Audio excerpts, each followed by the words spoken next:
Llegó el momento de hacer Voces del Poder acá en CNN Chile Radio AM y este día lunes 16 de febrero nos acompañan Maximiliano Duarte, director de estudios de Fundación Piensa, y también Nicolás Freire, ciencista político, académico de la Pontificia Universidad Católica de Valparaíso. ¿Cómo están? ¿Cómo estás, Ivo? ¿Qué tal? Muy bien, gracias, Ivo, por la invitación. Muy buenos días, gracias por estar acá. Ya sacada febrero, segunda quincena entramos.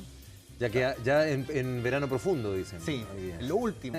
Aunque Sí. el cambio climático igual nos alarga, pero la fecha para trabajar esas cosas no. Pero Y bueno. previa al festival también, ¿no? Previo al festival, sí, van a varias cosas en el mes de febrero. Pero ha sido un febrero con muchísimas noticias también, de las buenas, de las malas, y aparte todo esto en medio de la transición, por supuesto, del cambio de gobierno. Quiero que nos enfoquemos, partamos conversando por la situación de Gendarmería, lo que hemos conocido la semana pasada solamente con la liberación de 2 reos liberados de forma errónea, que se suma a lo que venía de la Operación Apocalipsis, del debate acerca del control de las cárceles en nuestro país, pero que el fin de semana levantó una tesis el ministro de Justicia, Jaime Gajardo, acerca de la posibilidad de que exista sabotaje y corrupción al interior de esta institución, y eso se pueda deber a estas decisiones. Les pregunto y abro el debate acerca de qué opinan de esta situación y qué tan importante es. Partamos con Nicolás. Sí, a ver, yo creo que el tema polémico, o más bien el porqué de esto también, además de los hechos no delictuales, ¿no? ¿Sí? De los errores o no que permiten que ciertos reos salgan o vengan liberados por error, etcétera, tiene que ver un poco también con el cruce, ¿no? Por un lado el ministro que señala este posible o supuesto sabotaje, y por otro lado el presidente electo que dice que las instituciones se deben cuidar. Ahora, es importante conocer, yo creo que el contexto, ¿no? Para entender por qué quizás el ministro Gajardo abre esta lista y de alguna manera desliza que puedan haber cierta idea de sabotaje. Es indudable también, si uno ve en la prensa, un poco el malestar que hubo en la relación tensa entre Gendarmería y actores de gobierno y parlamentarios, en razón de la discusión que se dio en el Congreso de la incorporación de Gendarmería al Ministerio de Seguridad. Y eso, las implicancias que eso tiene. ¿Cuáles son las implicancias? Por ejemplo, el hecho de que una vez inserta Gendarmería dentro del Ministerio de Seguridad, equipará a lo que es Carabineros, a lo que son las policías en general, perdería, por ejemplo, la posibilidad de tener asociaciones de funcionarios, porque no se permite la asociación gremial. Ahí yo creo que está la lista en donde el ministro de Justicia establece la posibilidad de que exista de que se genere sabotaje. ese posible sabotaje.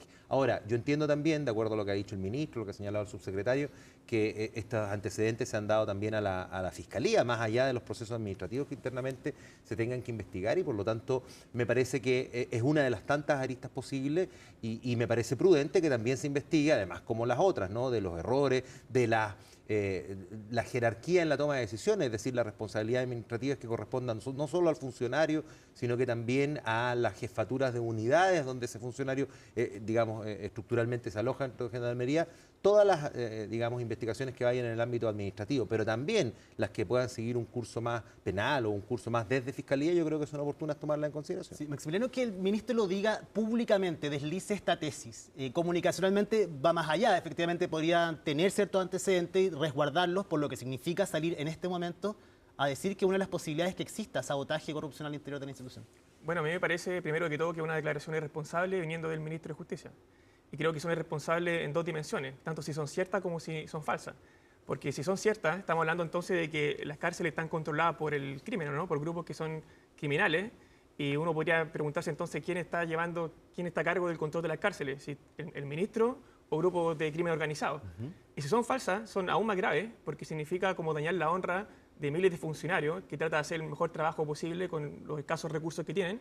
Y creo que puede tensionar la institución en un periodo que, como decía Nicolás, hay un tránsito desde Gendarmería, desde el Ministerio de Justicia al Ministerio de Seguridad, pero yo creo bastante improbable que los propios funcionarios estén tratando de sabotear, digamos, esa reforma, liberando presos, ¿no? O sea, es una declaración bastante subida de tono, a mi juicio. Y creo yo que también es problemático, como señalé, porque ya la Asociación de Suboficiales de Gendarmería emitió un documentado, una declaración, ¿sí?, a ASOP, en la cual incluso pedía la renuncia al ministro. Entonces, estamos ante una situación que es bastante tensa, cuando lo que debiésemos esperar en un periodo de transición es justamente que haya mayor coordinación entre el Ministerio de Seguridad y Gendarmería. O sea, corrupción, al menos, si solo tomamos la operación Apocalipsis, sabemos que existen casos de corrupción al interior Sí, claro. de Gendarmería. Sabotaje quizás sí, es interpretable, no sabemos efectivamente las motivaciones que pueden haber tenido. Hay quienes dicen que fue un error administrativo, otros que efectivamente esto podría ser con intencionalidad, pero enrarece el ambiente la acusación de sabotaje, deslizar la posibilidad de que esto exista. Sí, a mi juicio sí. Yo, a ver, separando las dos cosas, ¿no? ¿Se cruza una línea? Sin duda yo estoy de acuerdo con Maximiliano en que, y también estoy de acuerdo, para abordar también el titular de la noticia, estoy de acuerdo con el presidente electo cuando dice las instituciones se cuidan, no hay que hablar mal de las instituciones, me parece correcto. Pero, ¿y por qué yo partí diciendo lo anterior? Tratando de explicar un poco que poco se ha hecho, ¿no? El por qué el ministro intenta decir que hay algo de sabotaje. Porque creo que las declaraciones, que por cierto no comparto, lo estoy digamos afirmando, responden un poco a las coyunturas a las que uno se enfrenta. Entonces, es lógico que estamos en una coyuntura de salida de un ministro que va de salida, que en 20 días, estamos en una coyuntura en donde quizás se está complejizando también la discusión parlamentaria respecto de esta incorporación del Ministerio de Gendarmería. Para hacer la analogía, yo entiendo muy bien y comparto los dichos del presidente electo cuando dice las instituciones hay que cuidarlas, no hay que digamos, maltratarlas, ¿no? Pero también entiendo, a pesar de no compartir, cuando el hoy día presidente electo, en ese entonces líder de la oposición, cuestionó y afectó enormemente la institución presidencial, cuando gobernaba, no el presidente Boric, el presidente Piñera. Entonces, las instituciones se cuidan siempre, pero claro, uno entiende cuando alguien se pasa un par de pueblos en dar una declaración, por mucho que esa declaración detrás pueda tener algo de sustento. ¿Esa la podemos vincular a esa cuidar las instituciones cuando en campaña los principales asesores del presidente electo trataba de parásitos también a los funcionarios públicos? ¿Eso también degradaba la institucionalidad pública en nuestro país? Sí, de todas maneras, pero en ese caso estamos hablando de una persona que no está ejerciendo un cargo público. En cambio, en este caso estamos hablando del ministro de Justicia, o sea, quien lleva a cargo la cartera. Entonces, obviamente, el grado de responsabilidad que uno exige de sus autoridades cuando son candidatos, de cuando efectivamente están ejerciendo el cargo, tiene que ser un estándar distinto. Por eso yo creo que, independiente de que pueda existir esta sospecha, me parece incorrecto que sea quien lidera la cartera el quien la haya, digamos, manifestado. Y bueno, esto está muy enojado en las mismas asociaciones de funcionarios. Me imagino que queda tampoco se va a tomar una decisión como que el ministro renuncie o algo así. No creo, o sea, queda en cuanto 20 días. Queda muy poco. Lo que sí habría que poner atención también cómo se administra esta eventual crisis que pueda existir dentro. Crisis me refiero a no lo que estamos conversando, sino que dónde va a terminar Gendarmería, cuál va a ser el futuro de la institución. ¿De qué forma? Sí. Sobre todo de cara a justamente que me parece que son uno de los actores más relevantes para lo que el presidente electo ha llamado una de las tantas crisis o emergencias que él ha puesto sobre la mesa. Entonces va a ser importante, va a ser interesante ver cómo se va a relacionar no solo el Ejecutivo, no solo el futuro ministro de Justicia con Gendarmería, sino que cuál va a ser la intención que tenga el presidente electo de cuál va a ser el rol que cumple Gendarmería dentro de la misma institución. Cambiemos de tema. Otra noticia que conocimos durante el día viernes tiene que ver con el déficit fiscal estructural, algo que es muy difícil de entender, un tercer año consecutivo que no se cumplen las metas. Pero no solamente que no se cumple, es que la proyección que se hace es diametralmente distinta a los números que se entregaron finalmente durante el día viernes, llegando a casi un 3,6, 3,55% del PIB. ¿Cómo evalúan ustedes este resultado? ¿Dónde están las responsabilidades? ¿Cómo se puede tener una proyección tan errada entre un número y otro, Maximiliano? Bueno, como tú bien señalas, estamos hablando de un desvío de 3,55 puntos del PIB, algo similar a 13.200 millones de dólares. Sí. Bueno, yo creo que este es un problema más bien estructural. O sea, estamos ante un gobierno que sistemáticamente ha subestimado los ingresos y ha sobreestimado los ingresos y ha subestimado el gasto. O sea, por ejemplo, lo que vimos también recientemente con el déficit estructural también lo podemos replicar en lo que fue lo que Corfo, ¿no? Que tuvo que vender activos incluso para poder hacer un traspaso de Hacienda. O sea, ya no solamente se trata de que se están ocupando reservas, digamos, ahorros, no se trata solamente de proyección de deuda, sino también en el caso Corfo se están incluso liquidando activos.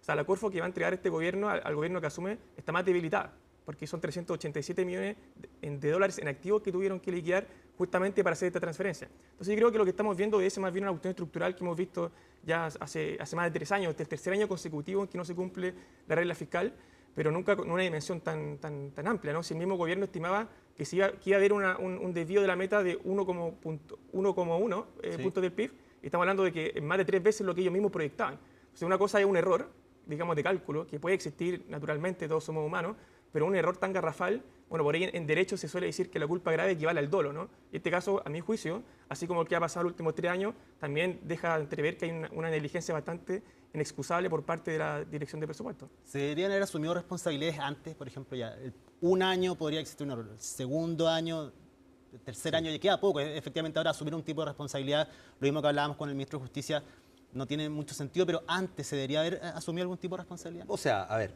partamos por dos cosas. Uno, cuando yo coincido con lo que dice Maximiliano respecto de la estructuralidad del problema, pero creo que cuando uno menciona la estructuralidad del problema se refiere no solo a una mala gestión, que sí existe y por lo tanto comparto también aquello, pero también con un contexto complejo. Recordemos que este gobierno toma la administración del Estado saliendo de pandemia.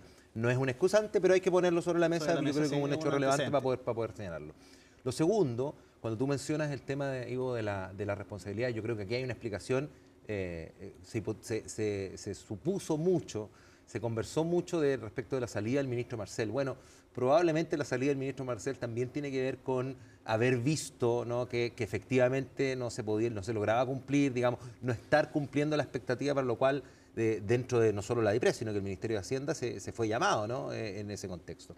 Y lo tercero, y ahí también comparto contigo, sí, efectivamente yo creo que la DIPRES ha estado enormemente cuestionada. Yo creo que la DIPRES, y sobre todo quien ejerce el liderazgo dentro de la DIPRES, ha tenido un cuestionamiento que no ha sido solamente de sectores de la oposición, sino también internamente. La gestión de Javier Martínez ha sido bastante frecuente, y no solo en el último tiempo, sino que en los 4 años de gobierno y en lo que queda. Entonces, en ese sentido sí, comparto que quizás no sé si responsabilidades como tal, porque la responsabilidad las puedes pedirla o puedes ejercerla en el momento que tú observas que no se está cumpliendo, como lo estamos observando ahora. El problema es que quedan 20 días para terminar el gobierno.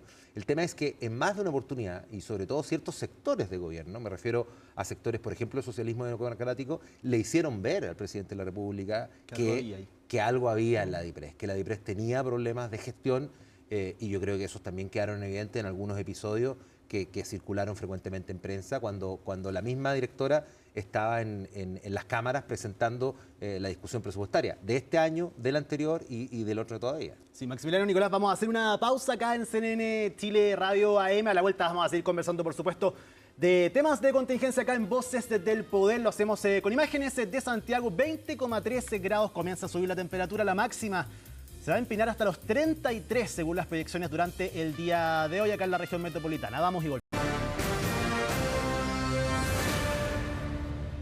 Estamos de vuelta acá en CNN Chile Radio AM. Estamos haciendo Voces del Poder como todos los días en nuestro programa. Estamos junto a Maximiliano Duarte, director de estudios de Fundación Piensa, y también Nicolás Freire, cientista político académico también de la Pontificia Universidad Católica de Valparaíso. Hablemos de otro tema también que surgió el fin de semana con noticias desde el otro lado de la cordillera, la situación de Galvarino Apablaza, que hace una constante en nuestro país desde el año 91 en adelante, desde que es detenido, el estatus de refugiado que tuvo en Argentina, que se le quita ahora por parte de la justicia. ¿Cómo ven ustedes esta situación? ¿Creen que este ya sea como un punto definitivo de inflexión, aprovechando este gobierno? José Antonio Kast estuvo en Argentina, conversó esto con Javier Milei. Él efectivamente no puede tomar ningún tipo de decisión, pero a partir del 11 de marzo sí. Parto con Maximiliano. Sí, bueno, como tú bien señalabas, Ivo, este es un caso que viene, digamos, hace bastantes años. En el 2010 la justicia argentina ya había dado lugar a la extradición, y luego fue el gobierno de Cristina Fernández la que le otorga a Apablaza, digamos, el estatus de refugiado político. Luego, el 2017, Macri le quita el estatus y luego Apablaza recurre a la justicia, y hemos estado, digamos, en esa dinámica hace ya más de 15 años. Entonces yo creo que uno puede analizar este caso en dos dimensiones. Por un lado está la dimensión institucional y por otro lado está la dimensión política. En la dimensión institucional, que duda cabe que es una buena noticia que es posible una extradición eventual de Apablaza a la justicia chilena. Cuando son quienes cometen delitos o crímenes en Chile, deben responder ante los tribunales chilenos, ¿no? Que duda cabe eso. Y más cuando hablamos de un crimen tan, digamos, particular como es el asesinato de un senador en plena democracia. Y por el lado, así que yo pienso que en esta mesa estamos todos de acuerdo en que es una buena noticia eso, ¿no? Pero en segundo lugar hay una dimensión política que está asociada, por cierto, que puede traer coletazo en lo que es actualmente el gobierno y la futura oposición, la izquierda, por decirlo grosso modo, porque estamos hablando de un hecho que está muy vinculado a la violencia política de los años 90 y al Frente Patriótico Manuel Rodríguez, y hay sectores de la izquierda que sí reivindican la violencia como método de acción política. O sea, recordemos lo que era el mismo presidente Boric posó con una polera de Jaime Guzmán baleado, ¿no? Ahora, hay que ser justo. El presidente Boric, eso sí, fue a Argentina el año 2022 a hablar de este tema con Alberto Fernández. Sí. Hay que ser justo en esa dimensión. Pero lo que voy es que hay un sector de la izquierda que va a reivindicar la violencia y lo reivindica como método de acción política. Así que yo espero que no haya sectores, pero creo que lo va a haber, que van a reivindicar, digamos, ese acto, que van a hacer apología de ese asesinato y que van a mostrar gestos de solidaridad con Apa Plaza. Y si ese es el caso, a mí no me cabe duda que va a generar una tensión en la izquierda, porque así como hay una izquierda que es antidemocrática, hay otra izquierda que es democrática y que condena la violencia como método de acción política. Así que yo te diría que más bien en la dimensión política, diría que la pelota va a estar más del lado de la izquierda, ¿no? Y ver cómo reacciona. Pero el tema de fondo, y con esto termino, es que lo que está de fondo es si los sectores hoy día de la izquierda democrática van a condenar ese hecho y cuál va a ser la relación que se va a dar entre esos sectores, ojo, en un escenario que ya está fragmentado hoy día. Sí, pero me imagino que eso es más hacia la izquierda más radical. Creo que hay cierto consenso, me imagino, en la centroizquierda. Incluso te diría en el Frente Amplio, si tomamos las declaraciones del mismo presidente Boric, la forma de pensar con el paso de los años, eso estaría como ahí encapsulado más hacia la izquierda profunda. Sin duda, sin duda. Yo creo que comparto el hecho de que efectivamente es bueno que las instituciones funcionen en Chile y en Argentina también. Entonces, cuando tú tienes este dictamen, que es un dictamen del Poder Judicial, ahí yo también lo separo un poco porque muchas veces se trata y se va a tratar de vincular este cambio del estatus de refugiado como una gestión política del presidente. Qué bueno que no sea así, porque esta es una decisión que toman los tribunales de justicia, más bien el Poder Judicial en Argentina, y qué bueno que se le quite el estatus de refugiado y que eventualmente se le pueda, digamos, condenar o juzgar en Chile. En ese sentido estoy completamente de acuerdo. No coincido tanto en el hecho de que esto pueda significar un problema para las izquierdas. Es cierto que hay un sector, yo te diría mínimo, pequeño en la izquierda ya más radical, con representación parlamentaria, por cierto, en donde se va a tomar esto como una bandera de batalla, etcétera, como muchas otras, como muy probablemente, no sé, solamente para hacer la analogía, cuando en algún momento se retome o no se retome la conversación respecto de los indultos de violadores de derechos humanos en las cárceles chilenas, va a haber un sector de la derecha radical, también pequeño, espero, que va a tomar eso como una bandera de batalla. Y no creo que ni en un caso ni en otro signifique que existe una ruptura dentro de los determinados sectores. Más bien, lo que creo es que van a ser otros los temas que eventualmente puedan manifestar tensión, ya sea entre el gobierno y las oposiciones. Cuando digo las oposiciones me refiero a una izquierda moderada, una izquierda más radicalizada y la derecha dura que va a tener el gobierno de oposición, me refiero a Johannes Kaiser. Hay varios temas ahí que podrían eventualmente generarle algún conflicto, pero no necesariamente yo creo que este va a terminar transformándose en un gran problema, ¿no?, de administración política. Se deslizó la semana pasada que quizás la decisión que tome José Antonio Kast frente a la candidatura de la expresidenta Michelle Bachelet a la Secretaría General de la ONU podría generar inmediatamente un conflicto con el Congreso. ¿Cómo toman ustedes esta advertencia que se hace por parte de algunos diputados de centro-izquierda, de hecho, en el espectro amplio, acerca de lo que esto podría marcar el inicio de la relación del gobierno con el Congreso? ¿Está bien supeditarlo a esa decisión? Si está bien o mal, yo creo que en general cada uno lo puede juzgar. Respecto, por ejemplo, ¿está bien o no supeditar la aprobación de un proyecto de ley hoy día, cualquiera este sea, pensemos a la cuna o el que fuera, en razón de una discusión de negociación administrativa de cara al próximo Congreso? Porque finalmente eso es lo que está ocurriendo hoy día. Se está discutiendo cómo se llevan adelante la presidencia de la Cámara, la presidencia del Senado, la presidencia de las comisiones. Por lo tanto, si está bien o no, veámoslo. Pero me parece un tema de mucha mayor relevancia, eso sí, como para que la oposición pueda decir una posición ahí que comparte la temática. Y yo creo que va más allá de la oposición. Vimos, por ejemplo, que ciertos sectores del extinto partido de Bópoli también, que hacen parte de la coalición, digamos, por lo menos electoral del presidente electo, también señalaron que no apoyar a Michelle Bachelet sería un error político, no un error estratégico, político. Es decir, confían y comparten, digamos, el estatus que tiene la expresidenta. Por lo tanto, sí me parece un tema más relevante, de mayor respiro y de mayor futuro, por cierto, el cómo condicionar cierta negociación política, cierto debate político a la postura que pueda o no tener el gobierno respecto de la candidatura de Michelle Bachelet. Sí, y además un tema, Maximiliano, que podría unir paradojalmente a una izquierda que necesita algún punto de unión luego del 11 de marzo, ¿no? Sí, de todas maneras, o sea, yo creo que ese va a ser el gran tema que va a estar en la agenda a partir del 11 de marzo. Yo creo que van a ser dos temas. Por un lado, la agenda legislativa que ya anunció el presidente electo que va a ser bien intensa, incluso diciendo que esa misma semana van a presentar un paquete de proyectos de ley. Sí. Y segundo, obviamente, la declaración respecto a si apoya o no la candidatura de Michelle Bachelet, que es lo que va a estar, obviamente, digamos, digamos, expectante la prensa, porque él mismo ha dicho que una vez que asuma va a tomar esa definición. Ahora bien, yo creo que también la decisión que tome el presidente, así como puede generar cierta unidad en la izquierda, también puede generar cierta división dependiendo de la postura que tome en la derecha, ¿no? Porque como uno ve algunas encuestas que han salido recientemente, el 75% de los quienes se definen de derecha están en contra de esa nominación. O sea, y también equilibrar ambos puntos, digamos, el cómo se enfrenta a la oposición, digamos, más unida, en unas negociaciones que son clave, como tú mencionas, lo que es la negociación de la mesa de la Cámara, y por otro lado también cómo responde a su propio electorado. Entonces yo creo que hay una tensión que va a tener que ponderar José Antonio Kast, y yo creo que también hay un elemento que no se menciona mucho, pero así como hay costos políticos en el no apoyar la candidatura de Michelle Bachelet, también hay costos políticos de apoyar esa candidatura si que no cuenta con el apoyo de los miembros del Consejo de Seguridad. Sí, sí. Porque digamos que tienen veto, ¿no? Y si esta es una candidatura que no genera consenso, al menos en esos 5 países, es una candidatura que nace muerta. Y el hecho de apoyar una candidatura que nace muerta y que todos saben que va a ser rechazada, también genera costos políticos porque hay gestión política y diplomacia que... Pero se ha hecho énfasis en eso, que nace muerta una candidatura de la cual en verdad tampoco se sabe si es que apoyos cuenta, y muchos dicen... el poder de veto se ha ocupado una vez para una elección. Sí, es muy raro. Si logra ella también tener cierto apoyo. También se ha dado mucho énfasis a eso de que nace muerta esta candidatura por lo que podría pensar Estados Unidos de nosotros. Pero ¿qué tan así es? ¿Qué tanto pesa? Yo creo que tiene que ver más con el relato. Tiene que ver más con el relato. Pero política interna pareciera más que... Y no solo. Yo creo que, primero, las complejidades con las que se va a enfrentar el presidente electo, sin duda, tal como señalaba Maximiliano, van a ser múltiples. No solo en la conversación con la oposición, sino que también dentro de su propio sector. Y es un poco lo que le pasa a todos los presidentes, sobre todo en el último tiempo, que entran con coaliciones que obtienen el apoyo de cara a la segunda vuelta. Le pasó al presidente Boric, justamente cuando conversaba con el presidente en Argentina respecto de la situación de Pablo Laza, era muy cuestionado por un sector político, el de más de izquierda acá, es un poco lo que le va a pasar al presidente electo. Pero, claro, yo creo que es más bien un tema de relato. Así como la derecha instaló victoriosamente el relato respecto, por ejemplo, de la ley de amarre, donde no solo la derecha, sino que terminó al final los mismos sectores políticos de izquierda hablando de la ley de amarre como ley de amarre. O sea, fue una victoria, digamos, en términos conceptuales, para empezar. Yo creo que aquí cuando se habla de que una candidatura que nace muerta, tiene que ver con esa disputa un poco más narrativa. ¿Por qué? Porque, primero, es muy raro que se utilice el veto para la Secretaría General de las Naciones Unidas.